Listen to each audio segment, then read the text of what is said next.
اور اس دن مجرم یہ تمنا کرے گا، یہ چاہے گا کہ وہ اپنے بیٹے کو اللہ تبارک و تعالیٰ کے حوالے کر دے کہ اللہ یہ میرا لخت جگر میرا بیٹا ہے، اسے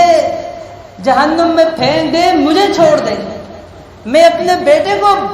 فدیے کے طور پر دے رہا ہوں کہ اسے پھینک مجھے چھوڑ دے، لیکن اس کی یہ پیشکش قبول نہیں ہوگی۔ وہ بیٹا جس کی ہر جائز اور ناجائز خواہشات کو پورا کیا، جس کو بخار ہوتا تھا، نیند ابا کو نہیں آتا،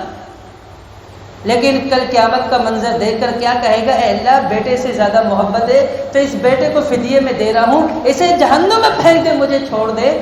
اللہ فرمائے گا نہیں۔ یہ پہلی پیشکش سورہ معارج کے اندر۔ دوسری پیشکش کیا کرے گا، وصاحبتہ، اے اللہ میری بیوی، اے اللہ میں اپنی بیوی کو تیرے حوالے کر رہا ہوں، اس کو اٹھا کے پھینک لے جہنم میں، مجھے بچا لے۔ جس بیوی کے خواہشات کے خاطر لوگوں سے جھوٹ بولا، دھوکہ دہی سے کام لیا، لوگوں کے ساتھ غلط وعدے کیے، اپنے وعدوں کی پاسداری نہیں کی، لوگوں کو ناراض کیا، والدین کو ناراض کیا، بھائیوں کو ناراض کیا، بہنوں کو ناراض کیا، پورے خاندان والوں کو ناراض کیا، لیکن کل روز قیامت کیا کہے گا، وصاحبتہ، اللہ بیٹا قبول نہیں کرتا تو یہ میری بیوی، اس سے بڑی محبت ہے، اسے اٹھا جہنم میں پھینک دے، مجھے چھوڑ دے۔ یہ پیشکش بھی قبول نہیں ہوگی۔ تیسری پیشکش کرے گا، اور تیسری پیشکش کیا ہے، واخی، اللہ میرا بھائی،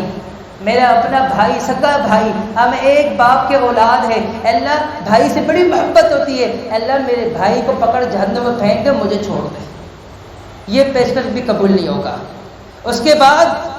کیا پیشکش کرے گا، وفصیلتہ التی تؤوی، اے اللہ میرے پورے کنبے قبیلے کو، اللہ فرما رہے تھے التی تؤوی، وہ اس کا قبیلہ جس میں وہ پناہ لیتا تھا، جس میں اس کی زندگی گزری ہے، وہ کہے گا وفصیلتہ التی تؤوی، اے اللہ میرے اس پورے قبیلے کو اٹھا جس میں پناہ لیتا تھا، میں اپنا سر چھپاتا تھا، جن کے سہارے میں جیتا تھا، اللہ اس پورے قبیلے کو جہنم میں ڈال دے، میں تجھے فدیے میں دے رہا ہوں، مجھے چھوڑ دے۔